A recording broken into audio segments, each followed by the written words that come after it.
இந்த நாளில் என்னுடைய சாட்சியும் நேரம் இல்லைனால்தான், ஏன்னா நமக்கு பேசிகிட்டே போகலாம், எவ்வளோ நேரம் வேணால் பேசலாம். ஆனால் நீங்கள் உட்காந்துக்கிறது எவ்வளோ நேரம் உட்காந்துக்கிறீங்கன்னு அதை நினைக்கிறதுக்காக தான் சுருக்கமாக, ஏன்னா சாட்சியும் சில ஒரு 2-3 வார்த்தையும் சொல்லி நான் இந்த செய்திக்கு நம்ம கடந்து போவோம். வாசிப்போம். 1 பேதுரு 4ஆம் அதிகாரம் 18ஆம் வசனத்தை நாம் வாசிப்போம். நீதிமானே ரட்சிக்கப்படுவது அரிதானால் பக்தி இல்லாதவனோ பாவியும் எங்கே நிற்பான். இந்த வசனம் இதை நல்லா ஆராய்ந்து பார்த்தீங்கன்னா, இந்த வசனத்தினுடைய சாராம்சம் சொல்லுது, நீதிமானே ரட்சிக்கப்படுவது அரிதானால் பாவியோ பக்தி இல்லாதவனோ எங்கே நிப்பான். நல்லா கவனிக்கணும். இந்த வசனத்தில நான் இந்த வசனத்தை ஏன் ஆண்டவரே ஞானஸ்தானம் எடுத்தா பரலோகம் போயிடலாம், திருவுந்து எடுத்தா பரலோகம் போயிடலாம், என்னென்னமோ சொல்லுது. ஆனா நம்ம இந்த வசனத்தினுடைய பார்த்தீங்கன்னா, நீதிமான ரட்சிக்கப்படுது அரிதானா. இப்ப இந்த வசனத்தினுடைய அர்த்தம் என்னன்னா, இப்போ நம்ம ஊழியம் செய்யணும். அதாவது நாங்க சொல்றது அர்த்தம், ஏதோ சபைக்கு வரோம், சபை எதுக்காக கொடுக்கப்பட்டிருக்குதுன்னா, சபை கூடுது ஆராதிக்கிறதுக்காக தான் என்ன பண்ணிருக்குது, சபை கூடுகிறார்கள். ஆமா, சபை எதுக்கு? இப்ப நம்ம அந்த வசனத்துல பாவியும் எங்கே நிப்பா, நல்லா கவனிக்கணும். பாவி, இப்ப என்னுடைய சாட்சிய இந்த வசனத்தின்படி நான் என்ன பண்ண போறேன், சொல்ல போறேன். என்னுடைய இந்த சபை பிரசங்கெல்லாம் ஒரு கர்ப்பவாதனை படுற மாதிரி தான். புல் வீட்டில் நிற்கிறதுலாம் சாதாரண விஷயம் இல்லை. சில பேருக்கு நான் கொடுத்தானே பிரசங்கம் பண்ணுவேன், எப்படி நான் கூட தான் நல்லா பிரசங்கம் பண்ணுவேன், நான் கூட தான் நல்லா பேசுவேன்னு சொல்லுவாங்க. இங்க வந்தன தட என்ன பண்ணோம், ஒதுரும். ஏன் ஒதுருமா? உண்மையா தான் சொல்றேன். எத்தனையோ வாட்டி பிரசங்கம் பண்ணிட்டேன். ஆனா ஒரு புல் பீட்ல நிக்கிறது சாதாரண விஷயமே இல்லை. இது ஒரு ரகசியம். என்ன ரகசியம்னா, இந்த வசனத்தின்படி நம்ம நிற்கும் போது அங்க ஆவியானோட உலா வருது கிளீனா தெரியும். ஒரு இடத்துல நான் பிரசங்கம் பண்ண போனேன். தாமரத்துல ஒரு சிஎஸ்ஐ ஸ்தாபனத்துல ஒரு 150 பேர் 150 பேர் இருக்கிற ஸ்தானத்துல என்னை பிரசங்கம் பண்ணும்போது என்னால் பிரசங்கம் பண்ண முடியல. வரல வசனம். என்னடா இது அப்படின்னு. அப்போ என்னை இட்டு போனவரு, என்ன பிரதர் என்னாச்சு, வசனம் வரல அப்படின்னு. அது ஆரம்பம், ஒரு 15 வருஷம் கதையா சொல்றேன். அப்போ இந்த வசனம் பிரசங்கம் பண்றது ரொம்ப ஈஸி, ஆனா அங்க நிக்கிறதா பெரிய விஷயம். நான் என்னுடைய சாட்சியை நான் உங்களுக்கு சொல்றேன். என் பெயர் ஏ மகிமை ராஜி. நான் பொறுக்குப்பேட்டையில் ரங்கநாதபுரம் ஹவுசிங் போர்டில் நான் ஃப்ரெண்டுங்களோட பயங்கரமான ரவுடி தனத்திலையும் பொறுக்கி ஜெஞ்சாடிக்கிறதுலேருந்து சண்டை போடுறதுலேருந்து இந்த சுற்றுவட்டார் முழுவதையும் நாங்கள் சண்டை போடுறதுல 1ஆம் நம்பரு ஒரு ரவுடிகள் நாங்கள். அப்படின்னு சொன்னால் இந்த இடத்துல எத்தனையோ பேர்களை நான் சொல்ல முடியும். இங்கே இருந்தார் பேருக்கெல்லாம் சொல்லணும்னா நேரம் ஆகும். அவர் பேர் வெல்றுன்னுவாங்க. அவர் கூடலாம் நாங்கள் இருந்திருக்கிறோம், அவர் கூட சண்டை போட்டிருக்கிறோம், பல காரியங்களை செய்திருக்கிறோம். ஆனால் அவர் நண்பனாகி அவர் கூட இன்னும் நாங்கள் என்ன பண்ணோம், சண்டை போட எங்கேயோ போனோம். அதெல்லாம் பெரிய கதை. அப்படி இருந்த காலத்தில் என்னை எங்கள் மனைவி சர்ச்சைக்கு கொண்டு போனாங்க. அப்போ நான் வரமாட்டேன்னு, என்ன பண்ண மாட்டேன், வரமாட்டேன்னு. அதெல்லாம் அந்த அல்லையில கோயிலெலாம் வரமாட்டேன். 3-4 தலைமுறை பரம்பரை கிறிஸ்தவன். என்ன கிறிஸ்தவன்? ரோமன் கேத்தலிக் கிறிஸ்தவன். ரோமன் கேத்தலிக் கிறிஸ்தவன். அந்த அல்லையில ஆவிக்குரிய சபையெல்லாம் இல்லை. அது அப்படி இருந்த காலத்துல எங்க மனைவி கூப்பிடுறாங்க, நான் வரமாட்டேன்னு. ஆனா நாங்க செய்த அக்கிரமங்களை சொல்ல முடியாது. 15 பழக்கம் இருந்தது. ஹலோ, எத்தனை பழக்கம் இருந்தது? 15 பழக்கம் நீங்க கற்பனை பண்ணி பாருங்க. கெஞ்சா, சாராயம், பீடி, சிகரெட், சப்பி, கலகு, ரவுடி மாமல், வெட்டுறது, குத்துறது, திருடுறது, கொல்றது, ட்ரெயின்ல திருடுறது, ராபரி பண்றது, பல விதமான கானா பாட்டு, சினிமா பிளாக் வைக்கிறது, அது இது கண்டா கசாடா சொல்ல முடியாது. பேச்சு கூட கொஞ்சம் ஒரு நேரத்துல நாகரிகம் பேச்சே வராது, சரி பேச்சு வந்துடும். ஏன் அப்படின்னா கர்த்தரோ எங்க மேல எப்படி இருந்தாரு? இரக்கமா. ஏன்? சாட்சிக்காகத்தான். சாட்சி. இயேசு கிறிஸ்து என்ன செய்ய முடியும், என்ன செய்ய முடியாதுன்றதுக்கு நாங்கள் சாட்சி. அப்போ சரி, எனக்கு பொறுக்குப்பேட்டையில கல்யாணம் ஆகி குழந்தை ஒன்று பிறந்தது. இவனா அப்படின்னா திருந்துவானா? இன்னைக்கு ரொம்ப பேர் கல்யாணம் பண்ணி வைப்பாங்க. எதுக்கு? பொண்ணு வந்தா நல்லா திருந்திடுவாரு, நல்லா ராஜா மாதிரி வாழ்வாரு, எல்லாத்தையும் மாற்றி தீர்த்திடுவாங்க ஒரு அம்மா. அதாவது சில நேரங்களில் இங்கே பேசுறதுல நல்ல மாதிரி பேசுவாங்க, வீட்டில் போனால் அண்டா குண்டா கூட எடுக்கிறதுக்கு சண்டை வரும். ஒருத்தர் நீலிக்கண்ணி வெடிச்சே அவளை மாற்றிடுவாங்க. ஆமாம், எத்தனையோ காரியங்கள் நான் சொல்ல முடியும். அந்த லிஸ்ட்ல எங்க மனைவி என்றவோ பயங்கரமானவோ, சண்டை போறதுல. ஆனா இந்த மாதிரி ஆள் இல்லை, அவங்க பக்கா மீனவர், கன்னியாகுமரி மீனவர். யார் அவங்க?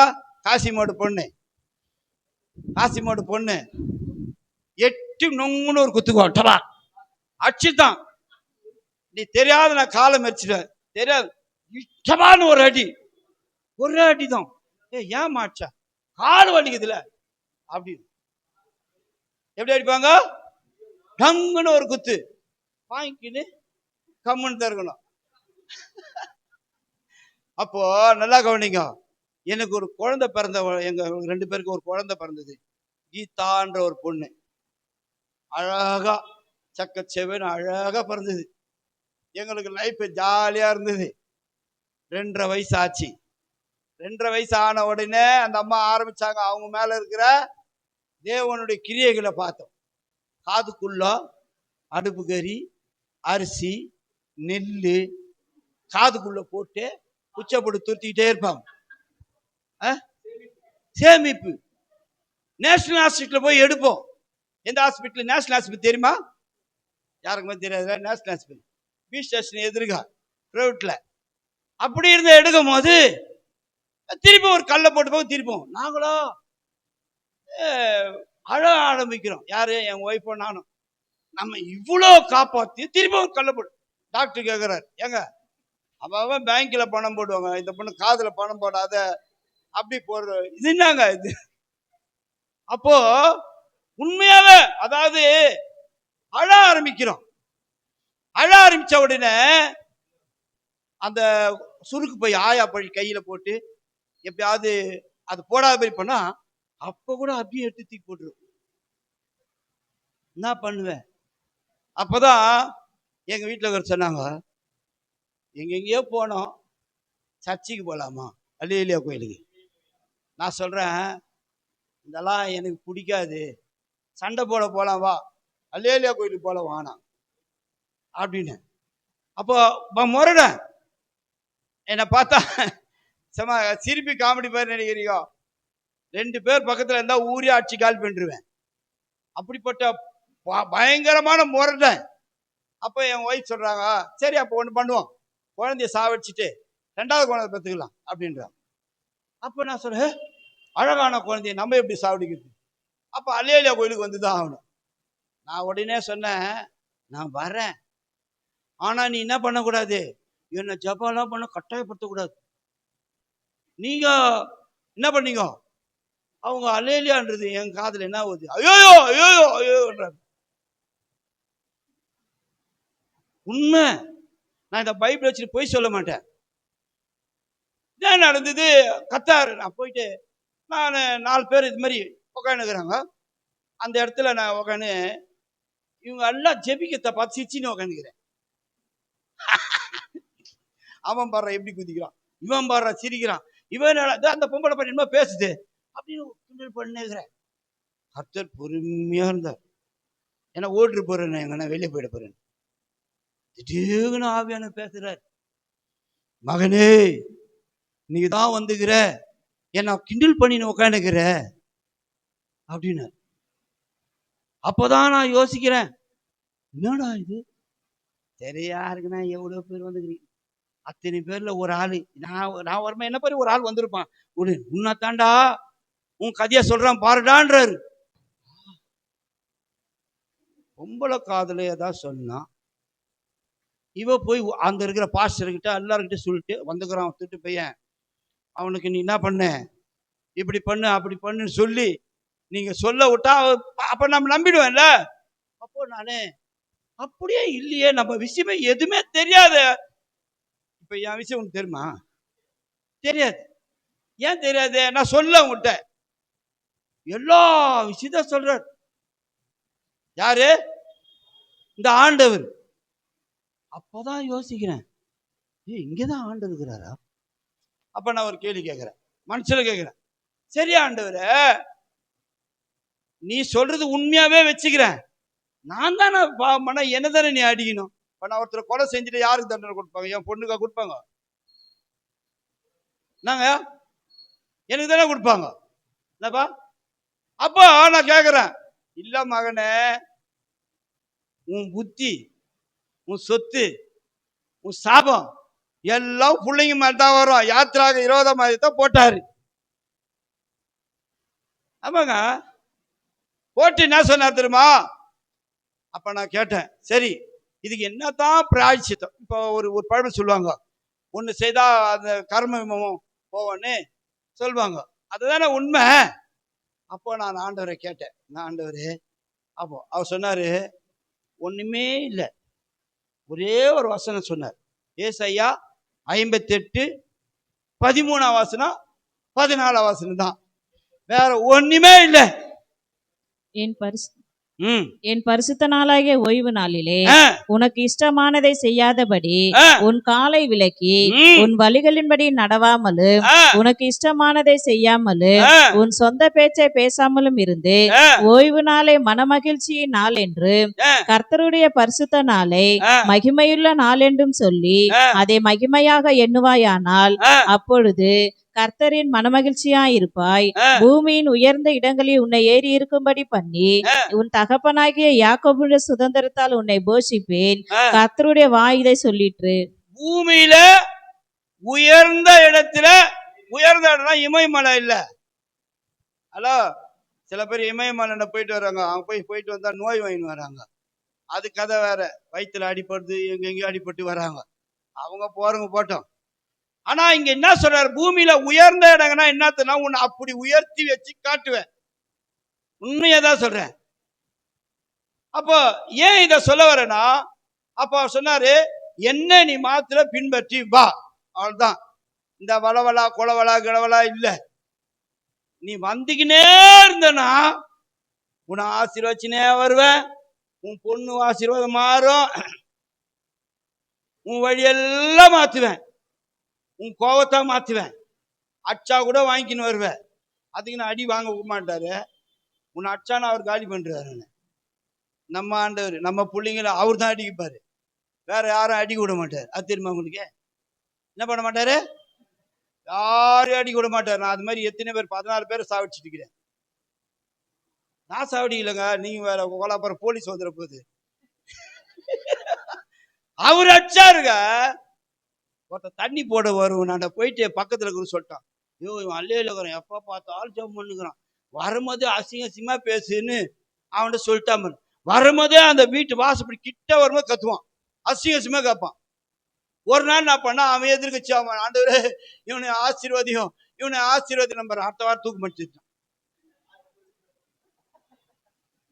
நான் சபிக்க கூடாதுல்ல, சபிக்க கூடாது. அப்ப என்னன்னா ஏன் சொல்றேன்னா, கர்த்தர் என்ன சொல்றாரு? உன்னை ஆசீர்வதி.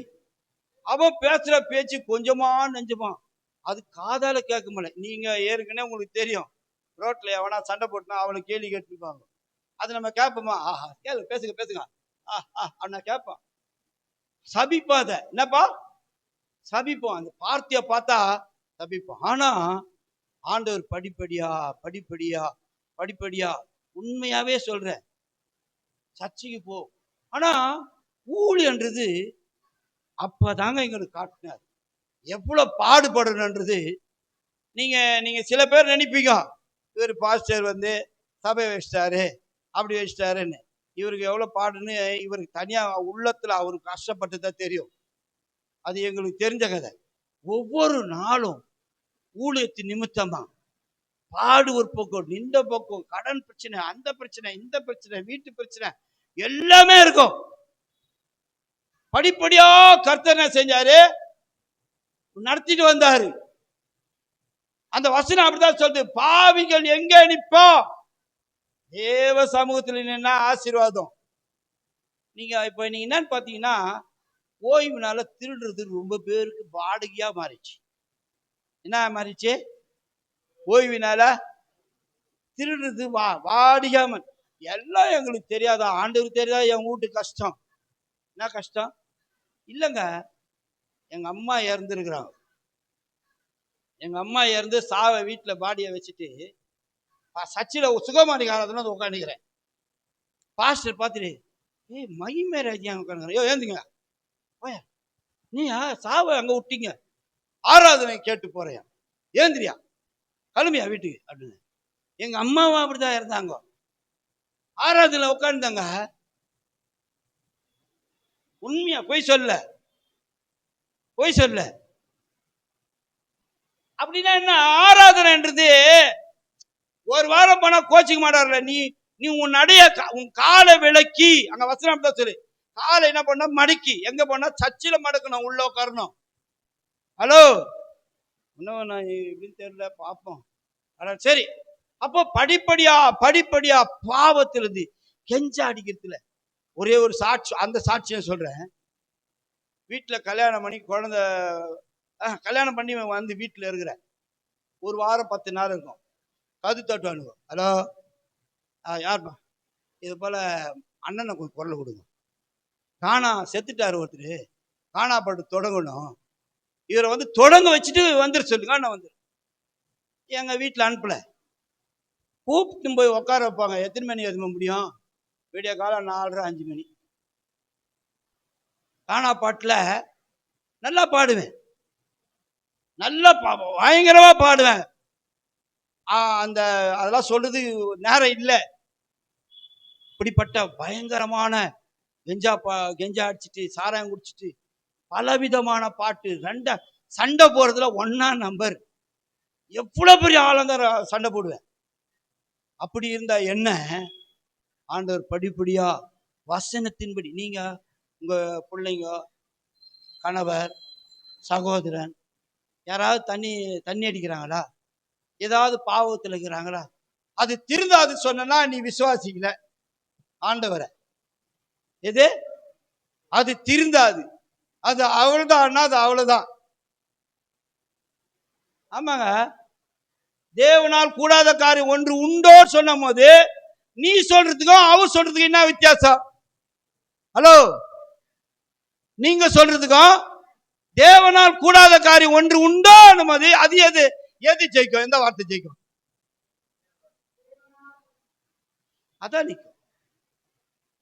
சரி, அடுத்த சொல்றது, பக்தி இல்லாதவன் எங்கே நிப்பா? கொஞ்சம் யோசனை பண்ணி பாருங்க. பக்தியே இல்லைன்னா, தெய்வ பக்தியே இல்லைன்னா என்ன அர்த்தம்? காலையில ஐயா சொல்ற லேட்டா வரீங்க, எப்படி வரீங்க? நான் இன்னைக்கு ஆராதனைக்கு வந்திருக்க மாட்டேன். பஸ் ஸ்டாப்ல சைக்கிள் ஒரு வீட்டாண்ட விட்டுட்டு நிக்கிறேன், பஸ் வரல. 8 காலாச்சு. ஆஹா, தானியல் என்ன கூப்பிட்டுவார் ஐயா. உடனே நான் திருப்பி போய் சைக்கிள் எடுத்துக்கின்னு அச்சு தூக்கின்னு ஓடியா, இங்க வந்தா மணி 8:45 தான் ஆகுது. எவ்வளவு குயிக்கா வந்துட்ட பாருங்க. அப்போ அந்த பயம் இருக்குனாங்க. 9 மணிக்குள்ள வாங்கினாரு, சீக்கிரம் வந்துட்டாங்க. அப்போ பயம் இருக்கணும். ஏங்க, பல்ல வளர்க்கறதுக்கு கூட பயப்படுனாங்க.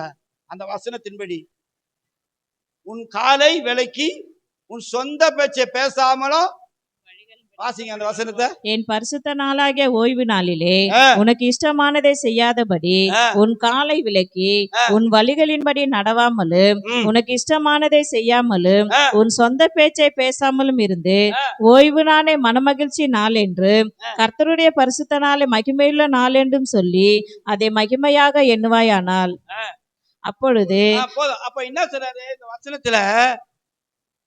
சொந்த பேச்ச பேசாத, கல்யாணத்தை பத்தி பேசாத, குடும்பத்தை பத்தி பேசாத, கறி வாங்குறத பத்தி பேசாத. பேசுறது இருந்தா சனிக்கிழமையே பேசுறி, என்ன ஓடுன்னு பேசுறி. உனா சனிக்கிழமை நைட்டை கூட செஞ்சு வச்சு மூடி வச்சுட்டு வந்துரு. சூடு பண்ணா அது சூடாயிடும். இப்பதான் எல்லாமே வந்து போச்சே. ஹலோ, யோசித்து பாருங்க, நீங்க கற்பனை பண்ணி பாருங்களேன். ஒரு 10-12 பழக்கம் இருந்த ஒரு பையன் கர்த்தரால மாத்த முடியுமானா உங்களை மாத்த நிச்சயமா, உங்களை உயர்த்த முடியும். அது நான் சாட்சி சொல்லுவேன். சரி, அடுத்த வசனத்துக்கு போவோம். அதே வசனத்துல நீதிமானே ரட்சிக்கப்படுதானால், இது ஒரு கேள்வி. எப்பா என்னப்பா குண்டு போடுற, பாம்பு போடுற, ஈரானுக்கு அதுக்கு இதுக்கு பாம்பெல்லாம் போடுற மாதிரி இங்க பாரு. அப்போ ஏன்பா இவரை சேர்க்காதீங்கப்பா, இவரு நம்மள பரலோகம் போக மாட்டான்றாரு. அப்படின்னா என்ன அர்த்தம் தெரியுமா? பைபிள் வசனம் என்ன சொல்ல தெரியுமா? நீ ஊழியம் செய்யணும். ஹலோ, ஆராதனை வர்றது பிரச்சனை இல்லை, ஆராதனை வர்றதுக்கு பிரச்சனை இல்லை. ஆனா நீ ஊழியம் செய்யணும். ஹலோ, ஒரு வசனம் வாசிக்க, மத்திய 5ஆம் அதிகாரம் 20ஆம் வசனத்தை வாசிப்போம். 5:20. வேதபாரகர் பரிசேயர் என்பவருடைய நீதியிலும் உங்கள் நீதி அதிகமாயிராவிட்டால் பரலோக ராஜ்யத்தில் பிரவேசிக்க மாட்டீர்கள் என்று உங்களுக்கு சொல்லுகிறேன். நல்லா கவனிங்கன்னா, இந்த வசனத்துடைய சாராம்சம் என்ன சொல்றதுன்னா, வேதபாதர்களும் பரிசேயரும் என்பவர் நீதியிலும் உங்கள் நீதி அதிகமாயிராவிட்டால் பரலோக ராஜ்யத்தில பிரவேசிக்க மாட்டேன்றார். ஏன் இந்த வசனம் அப்படி சொன்னார்? ஒரு கேள்வி வருது இல்ல? அப்போ இந்த நீதினா என்ன? வேத வசனத்தின்படி வாழணும். சர்ச்சைக்கு வருது நல்லது. அது வந்து ஆராதனைக்கு ஞாயிற்றுக்கிழமை நீங்க ஞாயிற்றுக்கிழமை ஆராதனைக்கே போகாத வீட்டில் தூங்கினா இருந்தீங்களா, வீடு என்ன ஆகும்? தரித்திருந்தான் ஆகும். அதனால ஒரு ஆராதனை, ஒரு ஸ்தலம் ஒன்றது முக்கியமான ஒன்று, ஒரு ஆராதனை ஒழுங்குன்றது. ஆனா இங்க வசனம் சொல்லுது, நீதிமான வேதபாரகரும் பரிசேயர் என்பவர் நீதியிலும் உங்கள் நீதி அதிகமாய் இராவிட்டா. அப்போ பரலோக ராஜ்யம் போக மாட்டா.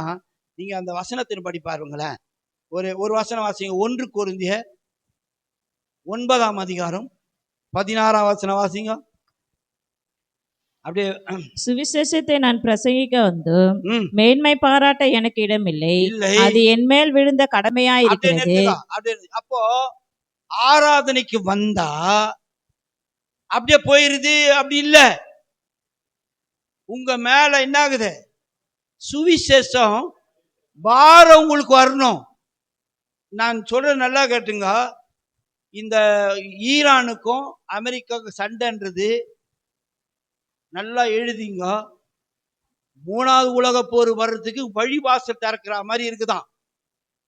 அப்ப இயேசு கிறிஸ்து எப்போ வர போறாருன்னா, இந்த காலத்திலே வந்துருவார். 3வது யுத்தம் உலக போர் வந்தா கட்டாயம் ஆண்டவர் வந்துருவார். பைபிள் ஐதீகம் அப்படிதான் சொல்லப்பட்டிருக்கு. பைபிள் வேத வசனத்தின்படி அப்படிதான் சொல்லப்பட்டு. ஆனா அவர் என்ன சொல்றாரு? சுவிசேஷத்தை நீங்க என்ன பண்ணணும்? அறிவிக்கணும். சரி, சுவிசேஷனா நான் ஆண்டவர் இயேசு ஜீவிக்கிறார் மைக் வச்சுன்னு சொல்றது இல்லை. நீங்க வீடு வீடா அழகா லேடிஸை போய் என்ன பண்ணலாம்? சந்திக்கணும். அப்படி சந்திச்சானா நீதிமான் ரட்சிக்கப்படுது உண்மைன்ற மாதிரி இருக்கும். ஆடா, நமக்கு அதெல்லாம் வேலை இல்லப்பா, நம்ம வேலை எனக்கு என்னத்துக்கு அந்த வேலை அப்படின்னு நீ நினைப்பேன்னா கஷ்டம்தான். கனி கூடாத மரம் மத்திய 7ஆம் அதிகாரத்தில் சொல்லப்பட்டிருக்கு. கனி கூடாத மரங்கள்லாம் வெட்டுண்டு அக்கினியில போடப்படும். நான் சொல்ல தயவுசெய்து சொல்றேன், நல்லா எழுதிங்க. நீங்க உங்க ஊழியத்துல நீங்க நாத்திகாம தான் ஊழியம் பண்ண சுவிசேஷம் அறிவிக்கணும். சுவிசேஷனாலுமே இயேசு கிறிஸ்துடைய பிறப்பு வளர்ப்பு அவருடைய மரிப்பு அதிசயத்தை தான் சொல்லணும். வேற நீங்க போய்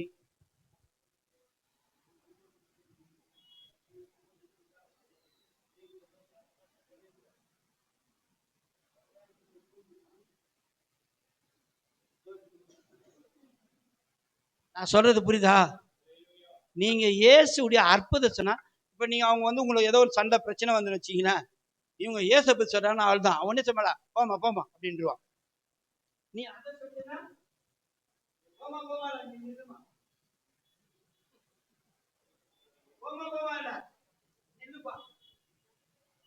புரியுதா? நான் இது வரைக்கும் எத்தனையோ இடத்துங்கள்ல சுவிசேஷம் அறிவிச்சிருக்கிறேன். ஏன் ஐயரு வீடுகளுக்கு போய் சத்தியம் சொல்ற, பூணூல் போட்ட ஐயரு வீடு அவங்களுக்கு நான் இயேசு பத்தி சொல்லி அவங்க கிட்ட அற்புதத்தை பெற்று அவங்க சர்ச்சைக்கே கூப்பிட்டு வந்துக்கிறேன். இன்னும் தஞ்சாவூர்ல இருக்கிறாங்க ஒரு 3-4 ஐயரு, அவங்க வீட்டுல ஜெபிக்கும் போது இந்த மந்திரம் சொல்ற ஐயரு, கல்யாணம் நடத்துற ஐயர் வந்திருந்தாரு. அப்ப அவர் சொன்ன ஒரு வார்த்தை, சாமி எங்களுக்கு ஒரு குழந்தையே இல்லை சாமி, 14 வருஷம் ஆகுது சாமி, ஒரு குழந்தை கூட இல்லைன்னாரு. முழங்கால் போடுன்னு முழங்கால் போட்டு ஜெபிச்ச உடனே அடுத்த வருஷமா ஒரு குழந்தை. நானும் என் ஒய்ஃபும் தஞ்சாவூருக்கு ஒரு விஷயமா போயிருந்தோம். அந்த ஐயர் வீட்டில் இருக்கும் போது அவங்க 2 பேரும் வந்திருந்தாங்க. சாமி ஒரு அருள் கொடுத்துட்டீங்க, எப்படி சாமி இங்க வந்தீங்கன்னா? சும்மா ஒரு விஷயமா வந்தேன் அப்படின்னு. அப்ப என் ஒய்ஃபை காட்டு, எதான் அவங்க ஒய்ஃபு அதுக்குறாங்க. 2 பேர் பேசிக்கிறாங்க. இந்த அம்மா மீன் காட்சி, அந்த அம்மா ஐயர் காட்சி. என்ன காட்சி? 2 காட்சி தான். நான் என்ன சொல்றேன்னா, ஆள் சைக்கிள போறாருன்னு பார்க்காதீங்க. சைக்கிள போல ஆண்டவரோடு போய் நிற்கிறேன். எப்படி இப்ப புரியுதுங்களா? சைக்கிள் முக்கிய நடந்து போறவங்க கூட போவாருங்க, அவருக்குள்ள இருக்கிற தேவனை தான் நீ பார்க்கணும். அப்ப நான் எங்கெங்கயோ கொண்டு போறதுக்கு காரணம் என்ன தெரியுமா? இந்த சுவிசேஷ பாரம் தான். என்ன பாரம்? வாசிங்க 1 கொரிந்தியர் 16ல அதே 16-17. சுவிசேஷத்தை நான் பிரசங்கித்து வந்து மேன்மை பாராட்ட எனக்கு இடமில்லை, அது என் மேல் விழுந்த கடமையா இருக்கிறது. சுவிசேஷத்தை நான் பிரசங்கியாது இருந்தால் எனக்கு ஐயோ. போதும். என்ன சொல்றாரு நம்ம ஆண்டவர் வார்த்தை சொல்றாரு, நான் பிரசங்காம விட்டா என்ன எனக்கு ஐயோன்ற வார்த்தை ஆசீர்வாதம் வராத வார்த்தை. ஆசீர்வாதமா இருக்க மாட்டாங்க. ஆனா அன்றன்று தேவை கிடைக்கும். என்ன கிடைக்கும்? அன்றன்று தேவை நிச்சயமா கிடைக்கும். ஏன்னா நல்லோர் மேல தீயோர் மேல தேவன் ஆசீர்வாத மழை பெய்யறான்னு சொன்னாரு. அப்போ வசனத்தின்படி சுவிசேஷத்தை நீ உன் வேலையை முடிக்கணும். அதனால்தான் சபைகள் வளர்ச்சி அடையாத. இந்து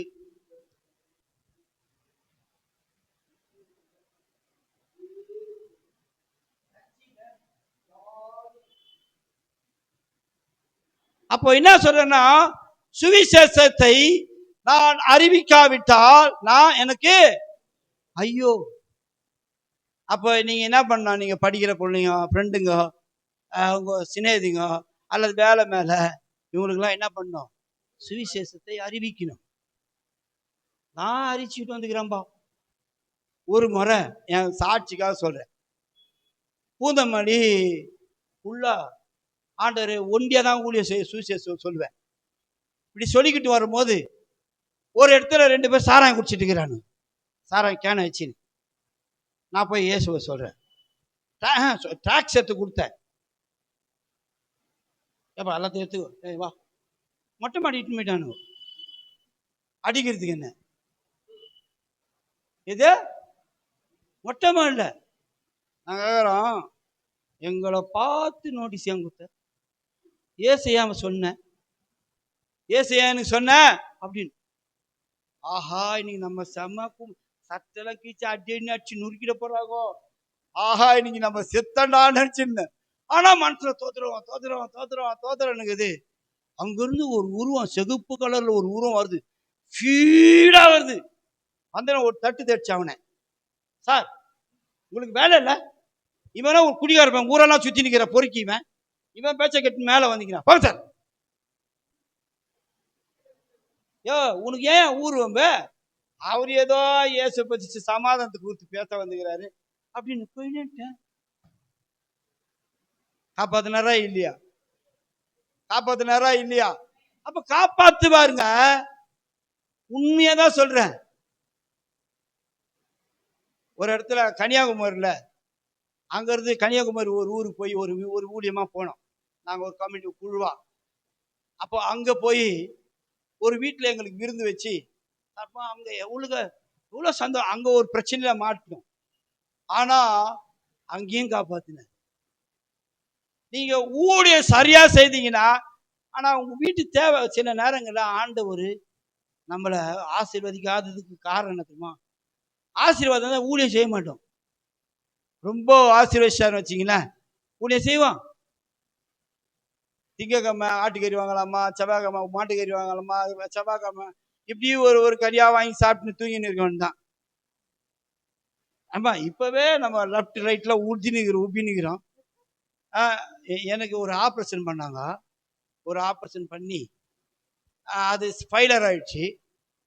2வது ஆப்ரேஷன் ஒன்று பண்ணாங்க. டாக்டர் 2 லேடி டாக்டரும், ஒரு லேடி டாக்டர் ஜென்ஸ் டாக்டரும் பேசிக்கிறாங்க. சார் என்ன சார் எதாவது இருந்தால் சொல்லுங்க சார். நோ அப்படின்னு அதில் என் ஒய்ஃபை கூப்பிட்டாங்க.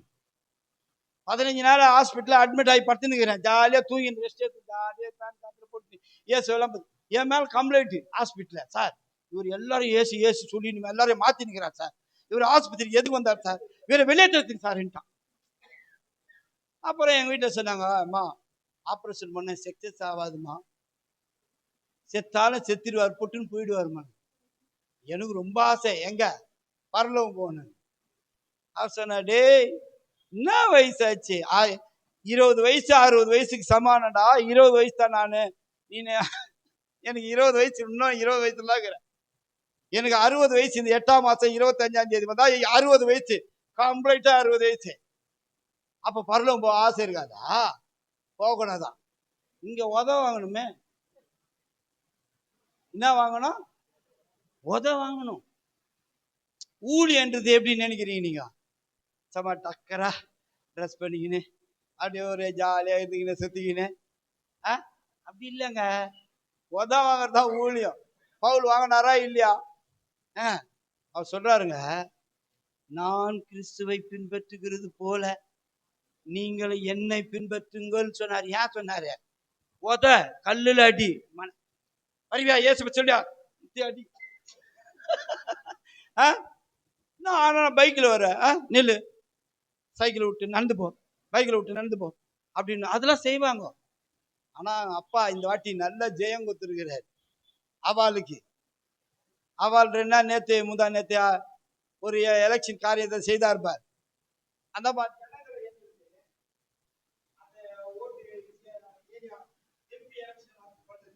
ஆனா கர்த்தரோ நம்ம பக்கம் அதுக்காண்டி பாஸ் ஆச்சுன்னா நம்மளால அப்படி ஆராதிக்க முடியாது. அது பாஸ் ஆகியிருந்தா இதெல்லாம் ஆராதிக்க முடியாது. உள்ள வந்து நிறுத்து ஏடி அப்படின்னா. இப்ப என்ன பண்ணலாம்? கச்சலாம், உருளலாம், பெறலாம், அலேலியான்னா. அப்போ நல்லா கவனிங்க. ஆப்ரேஷன் பண்றதுக்கு எல்லாம் நான் சொல்லிட்டேன், சார் நீங்க பண்ணி ஃபைலர் ஆச்சுன்னா முதல் சந்தோஷப்படுங்க. அவன் காப்பாத்துறான்னு சொல்லி வருவான்னு பார்த்தா ஃபைலர் ஆச்சுன்னா ஜாலியா போவான்றானே அப்படின்னு பண்ணிட்டாங்க. பாடியை தீனு வர மாதிரி தீனு வராங்க. தூக்க முடியல, வெயிட் ஆயிட்டு தபான்னு போட்டாங்க. அப்ப நான் என்ன சொல்ல வரேன்னா, சாவுத்துக்கு ரெடியா இருக்கணுங்க.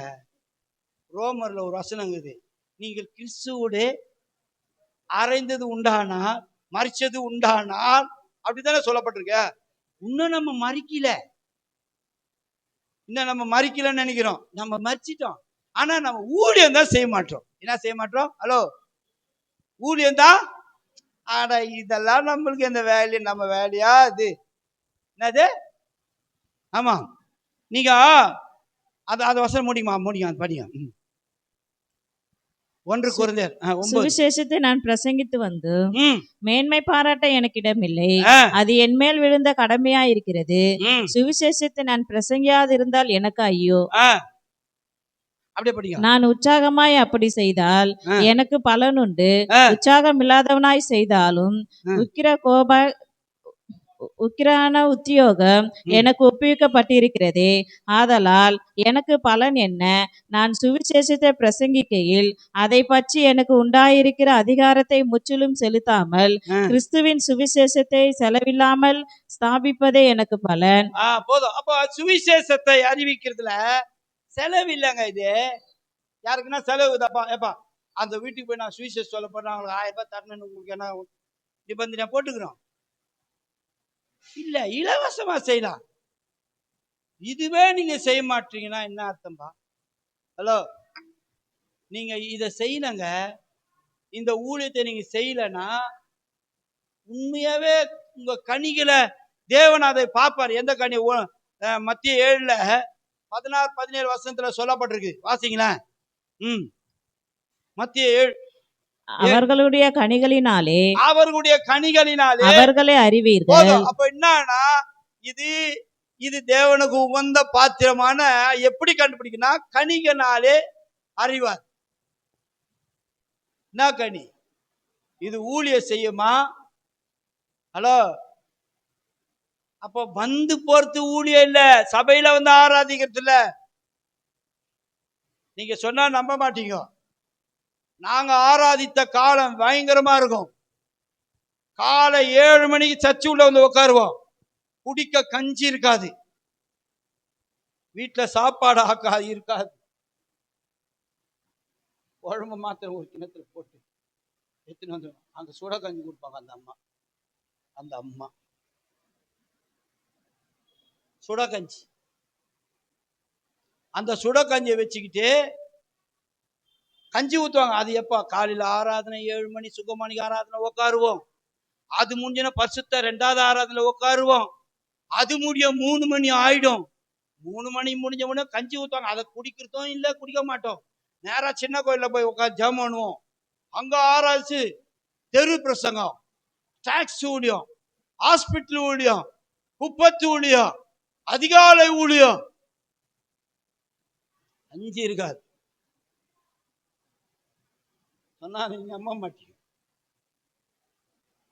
எங்க வீட்டுல கஞ்சி வச்சுன்னு காத்துனுவோம். ஏப்பா காலைதான் ஒன்னே இல்லை, இப்பெல்லாம் இந்த கஞ்சி ஊற்றி இருட்டு. அந்த ஊழியத்தை ஹாஸ்பிட்டல் ஊழியம் எந்த ஊழியமா முடிச்சுட்டு அங்கிருந்து வீட்டுக்கு போக மாட்டோம். நேராக சர்ச்சில் வந்து பாஸ்டர் எனக்கு 2-3 வேலை கொடுத்துருப்பாரு. இந்த ஹாஸ்பிட்டலில் நீ ஜாம் பண்ணணும், அந்த ஹாஸ்பிட்டலுக்கு. அந்த ஊழியத்தை முடிச்சுட்டு அவங்க கொடுக்குற காணிக்கு 50 ரூபாய் இருக்கும், 20 ரூபாய். அதை எடுத்துட்டு வந்து ஆராதனை முடியிருக்கும் உட்காந்து இருப்போம். மாலை ஆராதனை. ஹலோ, மணியாவதா பார்த்துட்டு முடிஞ்ச உடனே கறிகாடியா போய் பூந்துக்கிட்டு, அது நல்லதுதான். நான் ஆக்காச்சி சாப்பிட வேணான்னு சொல்லவே இல்லையே, சாப்பிடலாம், தப்பு இல்லை. எங்களுக்கு ஒரு 5 கிலோ கறி வாங்கி இப்படி போட்டு போயிட்டா நல்லா இருக்குல்ல, அப்ப தெரியும்ல. நல்லா கவனிங்க, நான் சொல்றது நல்லா புரிஞ்சுங்க. அதுக்கப்புறம் அந்த பாஸ்டரை பார்த்துட்டு வீட்டுக்கு போய் எத்தனை மணி போய் சேருவோம்? 10 மணி 9:30 மணி. யோசித்து பாருங்க. பயங்கரமான அப்படி ஊழிய செய்தல தான் எங்களை பிரிச்சாரு, வேறு பிரிச்சாரு. நீ இங்க இருக்க கூடாது, நீ வெளியே ஊருக்கு வா. எத்தனையோ ஊருக்கு இட்டுன்னு போறாரு என்ன. அதெல்லாம் பெருமை ஒண்ணுமே இல்லை, ஊழியத்துக்கு தானே. ஆனா காசுல எனக்கு செலவு இல்லை. அவங்க இட்டுன்னு போட்டு போவாங்க. எல்லாமே பஸ் ட்ரெயின் எல்லாமே அவங்களே இட்டுட்டு போய் என்ன பண்றவங்க. வரும்போதே எனக்கு காணி கூத்தாம்போம். ஏன்னா அவருக்கு தெரியும் இவர் ஊழியம் செய்யறதுக்கு ரெடி, ஆனா அவர்கிட்ட காசு இல்லை.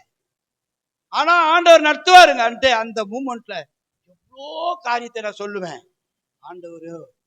அப்ப இந்த வசனம் நான் சொல்றது, அந்த கனிகளால அதை அறிவீர்கள். வாசிங்க. அவர்களுடைய கனிகளினாலே அவர்களை அறிவீர்கள். முட்செடிகளில் திராட்சை பழங்களையும் முட்பூண்டுகளில் அத்தி பழங்களையும் பறிக்கிறீர்களா? அப்படியே நல்ல மரம் எல்லாம் நல்ல கனிகளை கொடுக்கும். நல்ல மரம் எல்லாம் அப்படியே நல்ல மரம்லாம் நல்ல கனிய கொடுக்கும். நீ நல்ல மரமா இருந்தா, கிறிஸ்துக்கு நல்ல மரமா இருந்தா நீ கனி கொடுப்ப. நீங்க நினைக்கலாம், நாங்க ஜெபிச்சுன்னு ஜெபி. ஒரு 2 பேரை 3 பேரை நீ ஆதாயப்படுத்தணும். இயேசு வரப்போறாரு. நான் சொன்னா நீங்க நம்ப மாட்டீங்க. செருப்பு தைக்கிற வீட்டுல போய் ஜெபம் சத்தியம் சொல்லுவேன். அவங்க வீட்டுல சாப்பாடு கேட்பேன். யோசித்து பாருங்களேன், நீங்க அந்த வீட்டை சாப்பிடுவீங்களா? சாப்பிட மாட்டாங்க. அவங்க கேட்பாங்க, பாஸ்டர் எங்க வீட்டுல வந்து சாப்பாடு போடுமா பசி அப்படின்னு. ரொம்ப லாங்கில் பெரம்பூர் பல இடங்களுக்கு போய் சுவிசேஷம் காது அடிச்சுட்டு வருவோம். அப்படி செய்த ஊழியம் வேற. இப்ப அங்கெல்லாம் அந்த மாதிரிலாம் ஊழியம் இல்லை, எங்கேயுமே இல்லை. என்ன இல்லை? ஹலோ, அப்போ ஊழியம் என்ன? கனியினாலே கனி கொடுக்கணும். கனினா என்ன? ஆத்துமா ஆதாயப்படுத்து. வந்து வந்து இவ்வளவு இடம் காலியா இருக்கு சொல்றது வெக்கமாகுது. ஒரு சபை வளர்ச்சி அடையும், ஆனா அங்க அங்க வேற மாதிரி இருக்கும். அது வேற விஷயத்துக்கு வர ஜனத்து வரும். ஆனா இங்க சத்தியத்துக்காக வா. அப்போ இந்த வசனம் முடிஞ்சிச்சம்மா. அந்த வசனம், கெட்ட மரமோ கெட்ட கனிகளை கொடுக்கும். அப்ப நீங்க கெட்ட மரமா நல்ல மரமா? சொல்லுப்பா. கெட்ட மரமா நல்ல மரமா? நீங்க ஆசீர்வாதம் பெறது உங்க கையில தான் இருக்குது. எங்க கையில இல்ல, இந்த ஊழியக்கார கையில இல்ல, எங்க கையில இல்லவே இல்ல. ஆசீர்வாதம் பெறுது. யோசனை பண்ணி பாருங்க. இப்படியே ஆண்டவர் என்னை நடத்திட்டு வந்து லாஸ்ட்ல ஒன்று சொன்னாரு. என்ன சொன்னார் தெரியுமா? ஏன் ஊழியத்தை செய்வாயாக. என்ன தெரியுமா கேட்டவர? வேலையை பாரு. என்ன பண்ணும்? உங்க வேலையை பாராண்டவர். இந்த வேலை எனக்கு தெரியும், எனக்கு படிக்க தெரியாது. ஹலோ, சுத்தமா படிக்க தெரியாது. என்னம்மா இப்படி பாக்குறீங்க? சுத்தமா எழுத படிக்க தெரியாது. ஹலோ, அப்ப நான் கேட்டேன், நான் டிகிரியா படிச்ச இல்ல லா படிச்சனா அப்படின்னும் போது யோசித்து பாருங்க. சொன்ன தெரியுமா சொன்னாரு? எரேமியா 1:9-10 வாசிக்க வேணாம், டைம் இல்லை. எரேமியா 1:9-10, ஏசாயா 51:16 சொன்னார், 12 சொன்னாரு. என்ன சொன்னாருன்னா, நான் என் கரத்தை மூடி என் வாயை தொட்டு நான் என்ன பண்ண, என் வார்த்தைய உன் வாயில வைப்ப. அவ்வளவுதாங்க, ஒரே வார்த்தை தான். என்ன பண்ணார் தெரியுமா? ஊழியத்துக்கு கீழ்ப்படியாத வேலை தெருவா போய் வேலை கேட்கிற. எங்க போய் கேட்கிற? தெருவா போய் வேலை கேட்கிற. வேலை என்ன? இல்ல இல்ல இல்ல இல்ல. யோசித்து பாருங்க. வேலை கிடைக்கல, வீட்டுல சாப்பாட்டுக்கு வழி இல்லை. அப்ப நான் கேட்கறதுக்கு சொல்றாரு, என் வேலையை நீ செய்தா உன் வேலையை நான் செய்வேன். ஆமாங்க, என் பொண்ணை காலேஜ் படிக்க வரைக்கும் வச்சேன், என் பையனையும் படிக்க வச்சேன். எத்தனையோ பேருக்கு ஐயா உங்க கோச்சிக்காதீங்க சொல்றேன்ட்டு தப்பா நினைச்சாதீங்க, இதை சொல்றேன். இவர் கேட்டுருந்தா செய்றேன். ஐயா போன வாரத்தில் வரும்போது இவர் என் மேல இறக்கப்பட்டு ஒரு 5 கிலோ அரிசி கொடுத்தார், வாங்கி கொடுத்தார். அப்போ அந்த அரிசியை ஒரு அம்மா வீட்டுக்கு நான் ஜபம் பண்ண போல ஒரு அம்மா பார்த்துட்டு வரும்போது அவங்க பையன் காலை ஒடிஞ்சி வீட்டில் படுத்த படிக்கிறான். அந்த அம்மா ரேஷன் அரிசி வாங்கிட்டு வந்து சாப்பாடு ஆக்குறது ரெடியாகிறாங்க. அந்த அம்மா போய் நான் கேட்குறேன், அம்மா ஒரு 5 கிலோ அரிசி வாங்கி தரேம்மா நான் அப்படின்னு. வானாராஜி, நீயே கஷ்டப்படுற, ஆப்ரேஷன் பண்ணி ரொம்ப கஷ்டப்படுற அப்படின்னு. அப்போ நான் என்ன சொல்லிட்டேன், ஆமா வாங்கி தரேன்னா கூட ஒத்துக்க மாட்டிய, பையனுக்கு தான் இந்த மாதிரி சூழ்நிலை அப்படி எல்லாம் ஆகுது. வானாராஜி வந்தவொடனே ஐயா வாங்கி கொடுத்துனா அதை எடுத்துன்னு அவங்ககிட்ட போட்டுன்னு அவங்க கேட்குறாரு, வானானா கூட நீ வாங்கிட்டேன். இது ஆண்டவரே உனக்கு கொடுக்கணும்னு வாங்கி கொடுத்துட்டாரு, அப்புறம் நான் என்ன தடை சேர்த்து. ஆனா என் உள்மன் சொல்லுது, ஏய் அந்த அரிசியை வீட்டில் எடுத்து மாணவி சும்மா ஐஸ் சந்தோஷமா கொடு, அவங்க ஜில்லுன்னு ஆயிடுவாங்க அப்படி இப்படின்னு சொல்லிட்டு உள்ளத்துல சொன்னாரு. இப்பவே மாறுற பத்தியா, கொஞ்சமா கொடுக்கும் போதே நீ மாறுறியே, கோடிக்கணக்கில் குத்தா நீ என்ன மாறுவ, என்ன மாதிரி கேடியா மாறிட்டு விடா நீ அப்படின்னு. அப்பதான் என்ன செஞ்சேன், போட்டு போயிட்டேன். ஒரு இடத்துல போனா 15 கிலோ அரிசி கொடுத்தாரு, 5 கிலோ கொடுத்தாருமா. அது கர்த்தருக்கு அது ஆசீர்வாதம் கூட இருக்குது. ஆனா ஊழிய நீ செய்து பாரு, நீ எதை செய்யறியோ என்ன செய்யறியோ எனக்கு தெரியாது, நீ ஊழியம் செய்த ஆத்துமா ஆதாயப்படுத்தினா கட்டாயம் பரலோகம் போவ. இல்லாட்டினா மத்திய 7ஆம் அதிகாரத்துல கெட்ட மரம் கெட்ட கனியை கொடுக்கும். வாசிமாப்பா. அப்படியே நல்ல மரமெல்லாம் நல்ல கனிகளை கொடுக்கும், கெட்ட மரமோ கெட்ட கனிகளை கொடுக்கும். நல்ல மரம் கெட்ட கனிகளை கொடுக்க மாட்டாது, கெட்ட மரம் நல்ல கனிகளை கொடுக்க மாட்டாது. கெட்ட மரம் நான் ஊழியம் செய்யன்னு சொன்னா நடக்குமா? அப்ப நல்ல மரமா மாறு. கொடுக்கிற விஷயத்துல வாஞ்சியா வசனத்தின்படி வாழ பாக்குற பாரு. நான் இருக்கிற ஏரியா சொன்னா சத்தியமா ஒரு வாரம் இருக்க மாட்டீங்க, ஓடிடுவீங்க கூட, கால் பண்ணி ஓடிடுவீங்க. யாரோ ஒருத்தர் ரெடியூஸ் போறேன்றாங்க. நீங்க ஒரு வாரம் எங்க வீட்டுக்கு ஒரு வாரம் எங்க வீட்டுல இருந்து பாருங்க, சத்தியமா ஏன்னு கேக்குறீங்களா? பச்சையா விபச்சாரம் நடக்குது, பயங்கரமா குடிப்பானுங்க, ஒருத்தர் அடிச்சுக்குவானுங்க. நாளைக்கு மாமா தெரியாது தடப்பட்ட கட்டி போச்சு பாருங்க, பக்கா மீன்காரனும். நீங்க போனீங்கன்னா என்ன எங்கன்னா பார்த்தா ரோட்ல இருக்க மாட்டாங்க, வீட்டு உள்ள சேர் போட்டு உட்காந்து அப்படியே உட்காந்துப்பேன். எத்தனை மணி நேரம்? 14 மணி நேரம் உட்காந்து இருப்பேன் சேர்ல. அடுத்த வீட்டுல போனா என்ன தூக்கி போட்டு வாப்பா, நீ எனக்கு தான் அன்பே ஆழ்வீரே ஆட்கொண்டை என் தெய்வமே. ஆமா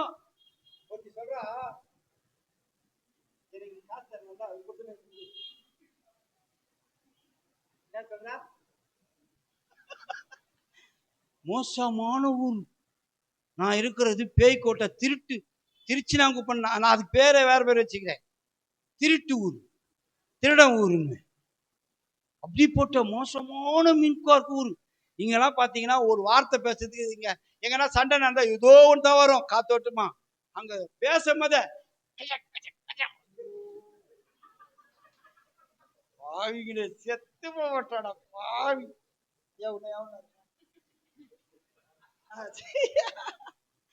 அப்போ இப்ப நான் அது உள்ள உட்காந்துக்கிறேன்னா எனக்கு எப்படி இருக்கும்? ஏற்கனவே இந்த லிஸ்ட்ல வந்தவன் நான், அந்த லிஸ்ட்ல இருந்து தான் அசிங்கமா பேசிட்டு வந்தவன். இப்போ தேன் போல வசனம் கேட்டு இருந்தவன், இப்போ தென்றல் காத்துல வருது தேன் தீடா, புயல் காத்துல வருது தீடா. ஆடா மொத்தம் கேக்குறான், ஐயோ வாடாப்பா, ஐயோ வாடா. உண்மையாதான் சொல்றேன், எங்க வீட்டுக்கு நீங்க ஒரு 2 நாள் இருந்தா போதும், காலையில இருந்து சாயந்தரம் வரைக்கும். சத்தியமா இந்த ஊரே நான் வரமாட்டேன். எப்படி பாஸ் இருக்கிறேன் நீ? உனக்கு கிஃப்ட் குத்துக்கிறாரியா? கிஃப்ட் கிருப உண்மையா பயங்கரமான மோசமான ஊர். சீண்டி சண்டை வைக்கிறதுல 1ஆம் நம்பர் ஊர். ஆமா பயங்கரமான. அப்போ நீ யோசனை பண்ணி பாரு, அந்த ஊர்ல இயேசுவுக்காக 28 வருஷம் வாழ்ந்துருக்கிறேன். 28 வருஷம் எத்தனை பேர் போட்டார். ஒரு அம்மா என்ன சொல்லுமா, சச்சி அங்க ஜபத்துக்கு யாருன்னா வந்தாங்கன்னா அவங்க பின்னாடியே போய் அந்த அம்மா இட்டுன்னு போய்,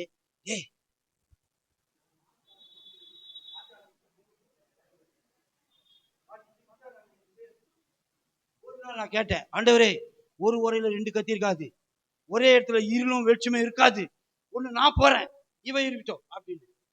அடுத்த வாரமும் மூக்கல வாயில ரத்தம் சேர்த்தான். யார் போட்டுது? அவர் போட்டாரு. AK பாட்டு ஒன்றுமே சொல்லாத போயிட்டாப்பா. யாராவது சொட்டுக்கிட்டு பண்ணிருக்கனால நான் போயிட்டு வரேன், அடுத்த வாரம் வரேன், அடுத்த மாசம் வரேன் சொல்ல ஊருக்கு பண்ண லெட்டர் போட்டுருப்பாங்க. அந்த மாதிரி கூட சொல்லிட்டு போல சவால் நான் பிடிச்சி மூக்கலாக ரத்தம் பேர் எத்தனையோ பேர் ஒருத்தன் சொன்னான், உன்னை காலி பண்றேன், ஃபர்ஸ்ட் காலி பண்ணு அப்புறம் பார்த்துக்கலாம் அப்படின்னு. இது மாதிரி ஏன் சொல்றேன்னா, அந்த இடத்துல எனக்கு பேர் என்ன தெரியுமா, குடிக்கெடுத்தவன். நல்ல பாஸ்டர்னு பார்த்தா குடிக்கெடுத்துன்றானே. சாமியார்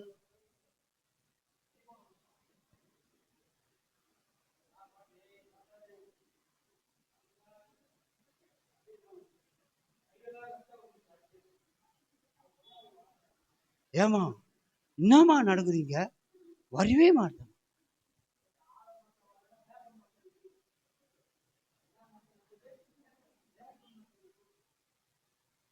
ஏன் சொல்றேன்னா, அப்ப இங்க என்ன சொல்றதுன்னா, நீ கனி கொடுக்கணும். நீ கனி, உன் ஆண்ட என்ன காப்பாடு தெரியுமா, நீ வெறுங்கையா வந்தானா வெறுங்கையா தான் போவேன். வருகையில போறதுக்கு ஒரே ஒரு வழி என்ன தெரியுமா, 3 காரியம் சொல்லலாம். ஒண்ணு காணிக்க கரெக்டா இருக்கணும், தசம காணிக்க. 2வது ஊழியம் செய்யணும். 3வது பரிசுத்தமா இருக்கணும். இது இருந்தா தங்கு தடையில்லாதபடி அழகா போவேன். ஆமா இல்லங்க அதெல்லாம் அவங்க செய்வாங்க அப்படின்னா, நான் எத்தனையோ ஒரு வாட்டி இந்த அம்பேத்கர் நகர் மீனமான அடுத்ததுல ஒரு சாராய வியாபாரி இருந்தார்.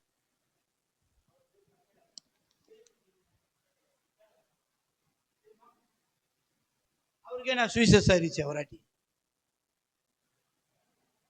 அவர் என்ன கேட்டார் தெரியுமா, நீ யாராண்ட பேசுற, நீ யாருன்னு நீ தெரிஞ்சுதான் பேசுற அப்படின்னு. அப்பா சொன்னாரு, இவ்வளோ தைரியமா, ஏன் நாங்க தைரியத்தை எங்க ஆவியானவர் ஆண்டவர் கொடுத்துருக்கிறாரியா, நாங்கன்னா உங்களை சண்டை போடுறதுக்கு வா நான் கூப்பிட்டேன், சண்டை போடுக்கு உனக்கு கூப்பிடலையே, இயேசுவை ஏற்றுக்கொண்டு தானே சொன்னேன் அப்படின்னு. அதுக்கப்புறம் அவர் சொன்னார், சூப்பரியா இந்த மாதிரி ஊழியக்காரங்க இருக்கணும் அப்படின்னு. நான் என்ன சொல்ல வரேன்னா, பெரிய பெரிய ரவுடி பசங்களெல்லாம் இந்த மாதிரி சின்ன சின்ன ஊழியக்காரங்களை வச்சு தான் ரசித்து இருக்கிறார். ஆனா என்ன காரணம் தெரியுமா, இந்த வசனம் தான். நல்ல மரமா இருந்தா, நீங்க ஒரு மாமரத்தை வளர்த்துட்டு அதுல பெரிய அதிக மாம்பழம் காயெல்லாம் காய்க்குதுன்னு வச்சுக்க, அதுல கல்லடி படுமா கண்ணடி படுமா, இல்ல எதுவுமே படாதா சொல்லுங்களேன்? எல்லாமே படும். அப்ப நீ நல்ல மரமா இருந்தா நீ உத வாங்கலாம், திட்டு வாங்கலாம், கேள்வி வாங்கலாம். ஆனா நீ எங்க போன பேர் அங்க போய் பார்ப்ப, எங்க போய் பார்ப்ப, அங்க போய் பார்ப்ப. ஆமா நான் சொல்ல உண்மையா சொல்றேன். நான் என்னை வாத்தி என் சைக்கிள் எல்லாம் அடிச்சு ஒடிச்சு கண்ணத்தை மூஞ்செல்லாம் ஒடிச்சிருக்கிறாங்க. அதெல்லாம் சொன்னா அப்படிலாம் நினைக்காதீங்க. ஆனா இங்க வசனம் சொல்லுது, கனி கொடுக்கிற மரமா நீ என்ன பண்ணு, இரு. கனி கொடுக்கிற மரமா நீ இரு. ஆனா நீ ஒரே ஒரு வசனம் வாசிங்களேன், முடிக்கலாம். 1 கொரிந்தியர் அதே 9ஆம் அதிகாரம் 14ஆம் வசனம் வாசிங்க. அந்தபடியே சுவிசேஷத்தை அறிவிக்கிறவர்களுக்கு சுவிசேஷத்தினாலே பிழைப்பு உண்டாக வேண்டும் என்று கர்த்தரும் கட்டளையிட்டு இருக்கிறார். போதும். அப்போ ஹலோ, இந்த பாஸ்டர் தரமாட்டாரு. சுவிசேஷத்தை நீ அறிவிச்சனா, ஒருத்தருக்கு இயேசு பத்தி சொல்லி நீ பயன்படுத்தி அவங்களை ஆதாயப்படுத்தினா, உனக்கு கர்த்தரே என்ன பண்ணுவாரு, பிழைப்பு தருவார். பிழைப்புனா ஆசீர்வாதம். உன் வீடு ஆசீர்வதிக்கப்படுறதுக்கு காரணமே தான். ஒருத்தருக்கு சுவிசேஷ ஊழியம் செய்துக்கிட்டு பிஸ்னஸ் பண்ணிக்கிறாங்க. பார்த்தீங்கன்னா கார் வச்சிருப்பாங்க, டாக்ஸி கம்பெனி வச்சிருப்பாங்க, லாரி வச்சிருப்பாங்க, பெரிய பெரிய மல்லிகை கடை வச்சிருப்பாங்க, சுவிசேஷ ஊழியம் செய்வாங்க. அவங்கெல்லாம் ஊழியக்காரர்களை தாங்குவாங்க, கொடுப்பாங்க, ஏந்துவாங்க, எல்லாம் பண்ணுவாங்க. அவங்களுக்கு எப்படிங்க சுவிசேஷத்துக்கு அதிக வருமானம் வருதுன்னா, அவங்க சுவிசேஷத்தை சபையில போய் பிரசங்கம் பண்றாங்க. இப்ப நாங்களாம் அப்படிதான் பண்றோம். ஹலோ, நீங்க ஒரு விஷயம் நல்லா கண்ணுங்க. பைபிள்ல ஒரு வசனங்குது, ஒருவன் உன்னை கொல்லுகிறவனுக்கு நீ பயப்படாத, ஆத்மாவையும் உயிரை கொல்லுகிறவருக்க நீ பயப்படு. அவ்வளவுதான். நாங்க சொன்னா நீ நம்ப மாட்டீங்க. இதே குறுக்குப்பேட்டை ரங்கநாபுரம் அவசியம் போடு, எங்க குறுக்குப்பேட்டை வந்து அமெரிக்கா, அது வந்து ஈரான், அந்தாண்டு பக்கம் தோப்புல இருக்கிற ஈரான், ரெண்டுத்துக்கும் சண்டை நடக்கும். கத்தி எடுத்து அவங்க இப்படி ஓடியாருவோம், நாங்கள் இப்படி ஓடுவோம். அப்படி இருந்த காலத்தில் அப்போ எங்கள் மூஞ்சிலாம் தெரியும், பேர்லாம் சொல்ல தயாரா இல்லை. ஆனால் அதே ஊருவில் நான் இப்போ பைபிள் எடுத்துன்னு போகிறேன், அன்னைக்கு கத்தி எடுத்துன்னு நீங்கள் பட்டையை எடுத்துன்னு போகிறேன். நான் என்னை பார்த்து நான் சொன்னேன், ஃபாதர் வராரு, ஃபாதர் வர கிண்டலாம் பண்ணுவான் ஒருத்தன். அது மாதிரி ஆண்டவர் உங்களை ஆசீர்வதிப்பார் அப்படின்னு. நான் நமக்கவா அப்படின்வான்.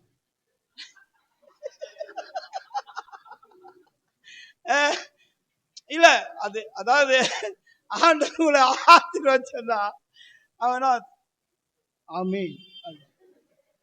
ஒரு கல்யாணத்துக்கு போனேன், இந்து கோயில்ல கல்யாணம். எப்படி உள்ள போறது? அல்லேலூயான்னு போய் சொன்னேன், ஃபாதர் வர ஜூஸ் குடுறேன், ஆண்டவர் உங்களை ஆசீர்வதிப்பாராகன்னு. அந்த உள்ள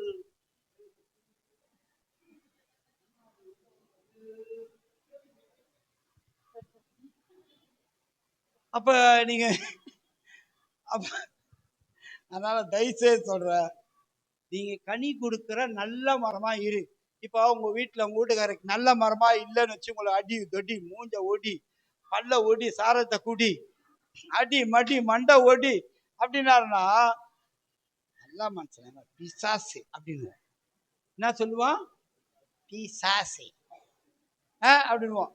அப்ப அவரை நல்லவரமா வரணும், நல்லவரா மாறணும். நல்லவரானா அவருக்கு சுவிசேஷ பணியை செய்யவி.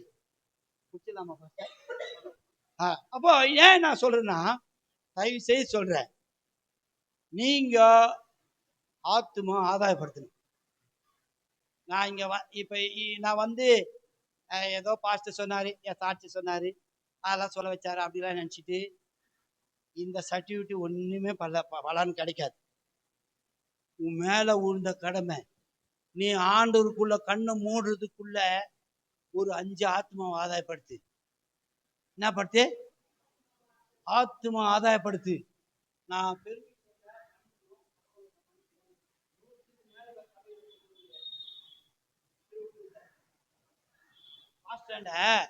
வெள்ளிக்கிழமை ஆராதனைக்கு முடிஞ்ச பிறகு ஒரு ஆட்டி இட்டுன்னு வந்துட்டேன் ஒரு குடும்பத்தை. நான் வேடிக்கை பக்கத்து இட்டுன்னு வந்தேன். நீ ஊழியம் செய்ய வந்தியா அர்த்தடிக்கு வந்தேன்னு கேட்டேன். ஆராதனை அவங்க நேரத்தில் இட்டுன்னு வந்தா அதெல்லாம் பார்க்கும்போது விடுதலை கொடுக்கறதெல்லாம் பார்ப்பாங்க. அப்ப சத்தியம் போதிக்கப்படணும். அப்படிலாம் கேள்வி வாங்கிறீங்க. கெட்டு போறதுக்காக கேள்வி வாங்கல. ஒரு வருஷம் ஒருவன் எப்படி கடிந்து கொண்டு போதிக்கிறவன் என்ன பண்ணப்படுது? அவனை காப்பாத்துறான், அவனை உருவாக்குறான், அவனை பலப்படுத்துறான். இன்னும் நான் உங்களை திட்டல, நான் திட்டினா அவங்க வீட்டுக்காரர் வந்துடுவாரு, யோ ஏமானவன் எப்படி நீ திட்டுவேன்? ஏதோ வந்தியா சுகமா ஒரு பசங்க பண்ணியா அப்படி போர்த்த விட்டு அப்படின்னு. அதனால நான் சொல்றது நல்லா புரிஞ்சுங்க. ஆத்துமா ஆதாயப்படுத்தணும். ஆத்துமா நீ ஆதாயப்படுத்தலைன்னா அது தேவனிடத்துல நீங்க கணக்கு சொல்லும். இத்தனை வருஷம் இப்ப நான் எனக்கு தைரியமா சொல்லுவேன். ஒரே ஒரு உதாரணம் சொல்றேன் பாரு, ஒரே சொல்லி நான் முடிகிறேன். ஏன்னா ஒரு முறை எங்க மக ஒரு வீடு வாடகை போனாங்க, கிறிஸ்தவ வீட்டுக்கு. அந்த 3 வீடும் என் மக கட்டத்துல கொடுத்தாங்க. ஒரு பொண்ணு வந்து இந்து பொண்ணு வந்து வீடு கேக்குது, வீடு குடும்பம். இந்துக்கள்லாம் தரமாட்டாங்க. அந்த பொண்ணு பேரு தேவி. இது எதுக்கு சொல்றா? தேவன் உங்களை எப்படி பயன்படுத்துவார்ன்றது இதை வச்சே நான் சொல்றேன். அப்போ அந்த தேவி என்றவங்க வீடு தரமாட்டாங்க. அப்போ அவங்களாண்ட போன் போட்டு கேட்டோம், இதை போல ஒரு இந்து சகோதரி வீடு கேட்குறாங்க, எப்படி இருக்கிறாங்க, நல்ல மனுஷலாக இருக்கிறாங்க அப்படின்னு சொல்லிட்டாங்க. என்ன நடந்தது? வீடு விட்டாங்க. எங்க இன்சார்ஜில் என் ஒய்ஃப் பொண்ணு. நான் எப்பவுமே சாயந்தரமேட்டு என் பொண்ணை பார்க்க அந்த வீட்டுக்கு போவேன். குழந்தைய கொஞ்சம், ஏன்னா பேரனை கொஞ்சம் அப்படி போவேன். அப்படி போகிற நேரத்தில் ஒரு 3 மாதம் ஆயிடுச்சு, 3 மாதம். அப்போ ஒரு சுகுணா அந்த தேவியுடைய தங்கிச்சு வந்து அந்த வீட்டு வாசப்பல்ல உட்காந்து அழுதுனுக்குறாங்க. உடனே நான் என்ன செய்ய அப்படி பார்த்தேன், அந்தம்மா அழுதுனுக்குறாங்க.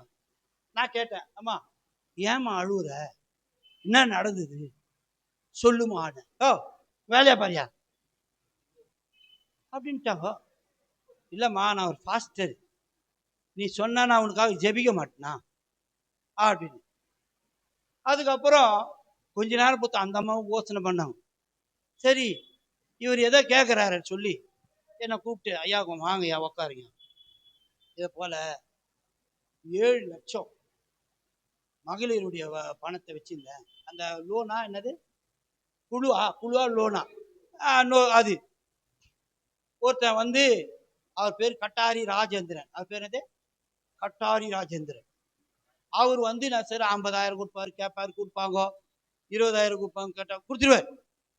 ஒரு நாள் 7 லட்சத்தை வச்சுன்னுக்கிறத பார்த்து இவர் வாங்கி என்ன செஞ்சாரு, 3 நாள்ல தந்துடுறோமா, 3 நாள்ல தூக்கி போயிட்டான். 7 லட்சத்தையும் குழுவில் கேட்குறாங்க. தோ வரேன். அவர் போய் கேட்டா, நான் அந்த பேங்க் அந்த வேலையை விஷயமா போட்டுக்கிறேன், வரணும்னு பார்த்தா வரல. இப்படியே போலீஸ் ஸ்டேஷன் போயாச்சு,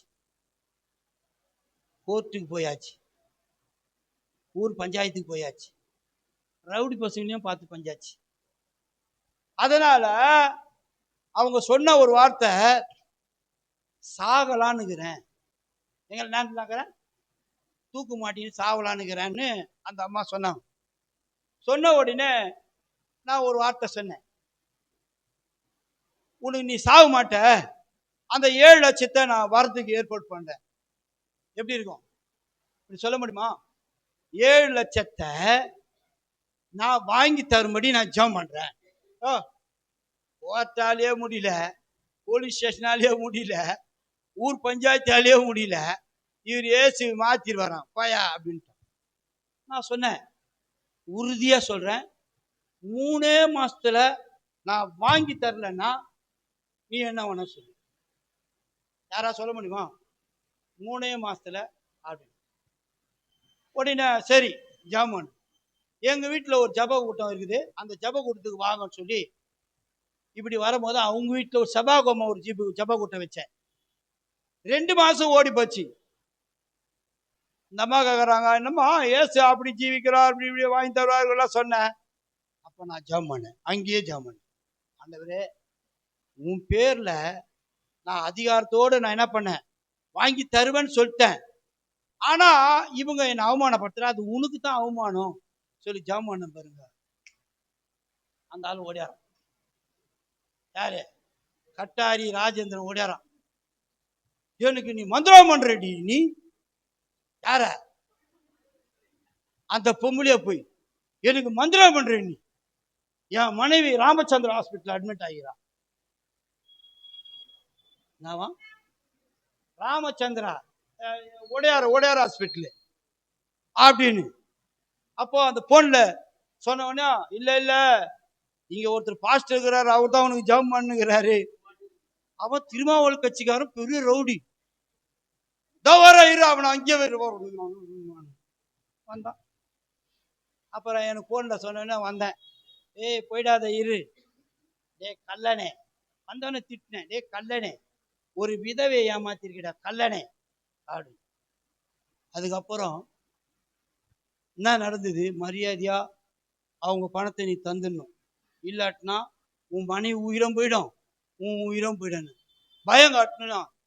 சார் ஏன் ராமச்சந்திரன் ஹாஸ்பிட்டல் அட்மிட் பண்ணி வச்சிருக்கிற, நீங்க வந்து எல்லாம் போய் பயம் காட்டிங்காதுன்னு. நான் ஜெபம் பண்ண வரேன். அதான் அந்த இதெல்லாம் மாட்டிக்கிட்டு அந்த அவ்வளோ ஐசியூல பாரு போயிட்டு பாடி மேல கையெழுகிறேன் அப்படின்ட்டு. பட் அந்த பொம்பளை செத்து போய் கிடக்குறான். இவன் ஆச்சு வச்சு ஏமாத்தி நிற்கிறான், திட்டு பையன். ராமச்சந்திரா பேரு வச்சுக்கின்னு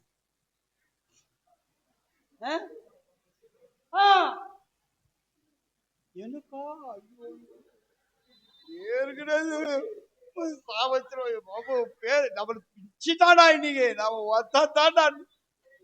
அங்க எதுவுமே சொல்லிக்கல.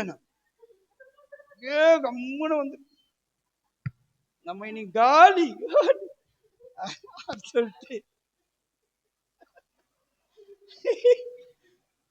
சுகுணா கிட்ட, சுகுணா எனக்கு தப்பா நினைக்காத சுகுணா, அந்த பொம்பளை செத்துட்டா சுகுணா. ஐயோ 7 லட்சம் வராது, சத்தியமா இருந்தாலும் நம்மள ஏதோ ஒண்ணு பண்ணுவான். மொல்லமா அந்த அம்மா சொன்னாங்க, கோச்சிக்காத அப்படி உங்க மனைவி இறந்துட்டேன்னு சொல்றான். அவன் பொடி சொல்றான், அவன் பாஸ்டர் அச்சியவடா. நான் சொன்னேன், நானே சொன்னேன், நீயே போய் பஞ்சாங்கம் போய் பாடுறா, பொய்ச்சா கீச்சான்னு தெரியும்னு. கரெக்டா சொல்றான். நான் சொன்ன தேதிக்கும் அது கரெக்டா அந்த நாள்ல செத்து போய் கிடக்குறான்.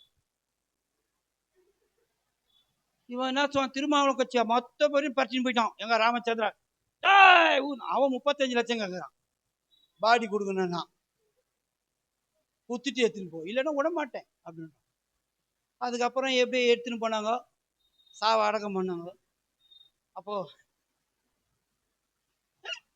நானும் சாவு எடுக்கிறதுக்கு போயிட்டு அவர் லாஸ்ட்ல அப்படி போயிட்டு பேர் எடுத்துட்டு ஒரு ஜாப் பண்ணிட்டு நான் வந்துட்டேன். கொஞ்ச நாள் ஆனாலும் 2 பேர் கல்யாணம் பண்ணிக்கினாங்க. சுகுணாவும் கட்டாயிராஜன். அந்த அப்பார்ட்மெண்ட்டை விற்று 7 லட்சம் குத்துட்டாரு. இதெல்லாம் இது. அப்போ தேவன் எதையும் எப்படியும் என்ன பண்ணுவாரு, செய்வார். ஏங்க 3 மாசத்துல வாங்கி தரணும் வாங்கி கொடுத்தாருங்க. 3 மாசத்துல ஒரு ஆளை போட்டு தள்ளி. அப்ப நம்ம ஆண்டவரால் என்ன செய்ய முடியும், போட்டு தருத ஸ்பெஷலிஸ்ட் அவரு. அதனால நீங்க பயப்படாத உள்ள போய் யாருக்கு வேணா சொல்லுங்க, ஏதாவது பண்ணா போட்டு தள்ளுறாரு. இல்ல அவரை இட்டுன்னு வந்து ஆதாயப்படுத்த கர்த்தர் நாமத்துக்கு மகிமை உண்டாவதாக. ஆமென்.